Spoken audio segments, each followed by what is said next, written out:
ঘুমটা বুঝে পড়ছে। এ ভাইয়া ভাইয়া, হ্যাঁ কি জানো আজকে ভাবি আমার কথা অমান্য করেছে। হ্যাঁ কি অমান্য করছে? আমার মাথায় তেল দিতে বলেছিল, ভাবি বলছে হাতের কাজ শেষ করে দিবে। ও আচ্ছা, তাহলে কাজটা তো আসলে খারাপ কাজ করছে না, কাজ শেষ করে দিতে চাইছে। আচ্ছা, সকালে ভাত খাইছিস? হ্যাঁ। সকালে কে রান্না করছে? কে আবার? তোমার বউ। দুপুরে খাওয়া দাওয়া করছিস? হ্যাঁ।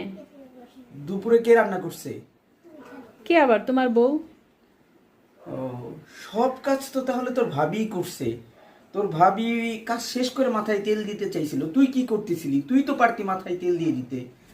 ঘরে তো শুধু সারাদিন বসেই থাকিস, ও কোনো কাজ তো করিস না। এখন আসছিস যে সংসারে ঝগড়া বাজাই দিতে না? আচ্ছা, তুই তো বড় হয়ে গেছিস, তোর বিয়ের ব্যবস্থা করতে হবে, তারপরে শ্বশুর বাড়িতে গিয়ে শাশুড়ির মাথায় তেল দিস। ঠিক আছে, যা।